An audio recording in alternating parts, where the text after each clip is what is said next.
এসেছি এবং যতক্ষণ পর্যন্ত আমাদের এই ৮ দফা দাবি না মানা হবে ততক্ষণ পর্যন্ত আমরা রাজপথ ছাড়বো না। এই রাজপথেই আমরা থাকবো। আপনারা জানেন সনাতনী সম্প্রদায় ৫ তারিখ থেকে খুবই নির্যাতিত হচ্ছে এবং আমরা কোথাও কোনোভাবে রাষ্ট্রীয় অধিকার পাচ্ছি না। কিছুদিন আগে পুলিশে জানেন যত ট্রেনিং এ ছিল সনাতনী সম্প্রদায়ের আমার ভাই বোনেরা, তারা প্রত্যেকেই তাদেরকে বাদ দেওয়া হয়েছে।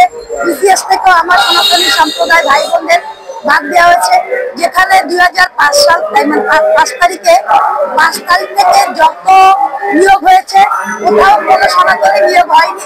দুই একটা হয়েছে, তাও তারা হয়তো অন্য দল করে, সেই কারণে খুবই ১০০ জনের মধ্যে একজন আছে কিনা সন্দেহ, এরকম সনাতনী দেওয়া হচ্ছে না। বরং যারা আপনারা দেখেছেন এই যে পুলিশের চাকরি থেকে যারা ছিল, যারা বিসিএস ছিল, তাদের বাদ দেওয়া হচ্ছে। আমরা কোনো অবস্থাতেই রাষ্ট্রীয় কোনো অধিকার ভোগ করতে পারছি না। আমরা মূলত এই ৮ দফা দাবি হচ্ছে ধর্ম যার যার হবে, রাষ্ট্র সবার হবে। আমাদের জাতির পিতা এই বাংলাদেশ ১৯৭১ সালে যখন স্বাধীনতা হয়েছিল, তার ডাকে সকল হিন্দু, মুসলিম, খ্রিস্টান, বৌদ্ধ ঐক্য সকলেই এই যুদ্ধ করে, মুক্তিযুদ্ধ করে এই বাংলাদেশ সৃষ্টি করেছে। এই বাংলাদেশ সকল সম্প্রদায়, এখানে শুধুমাত্র মৌলবাদীদের কারণে আজ থেকে ৫ তারিখ থেকে আমরা নির্যাতিত হচ্ছি। আমরা শুধু না, ৫ তারিখ থেকে বাংলার মানুষ ভালো নাই, আমরা খুবই অসহায় জীবনযাপন করছি। জিনিসপত্রের যেভাবে দ্রব্যমূল্য বাড়তেছে, মানুষের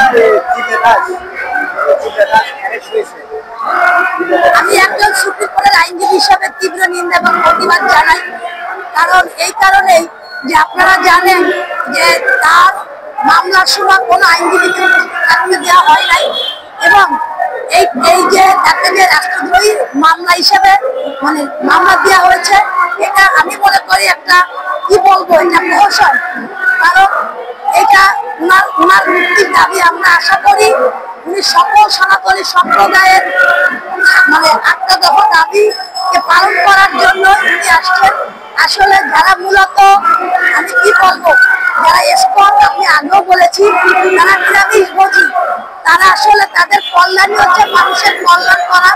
আপনারা দেখেছেন এই যে বিভিন্ন জায়গায় যখন ঝড় বৃষ্টি হয়েছে কিংবা দুর্যোগ হয়েছে, তখন কিন্তু তারা অসহায় মানুষকে খাবার দিতে গেছে। স্কুলের কাজই হচ্ছে হরিনাম কীর্তন করা, হরে কৃষ্ণ করা। আপনারা জানেন আমাদের হরিনাম কীর্তন করাই হচ্ছে তাদের মূল মন্ত্র এবং মানব কল্যাণ। তারা কিন্তু নিরামিষভোজী, মানব কল্যাণ। তিনি অসুস্থ, তারপরেও তাকে মুক্তি দেওয়া হয় নাই। আমি বুঝতে পারতেছি না যে এইটার কারণটা কি। কারণ প্রত্যেকেই অধিকার আছে জামিন পাওয়ার, কিন্তু চিন্ময় কৃষ্ণ প্রভু কেন জামিন পাচ্ছে না আমি এটা জানি না। কারণ একজন নাগরিক হিসাবে তার জামিন পাওয়ার সমস্ত অধিকার আছে আমি বলে মনে করি।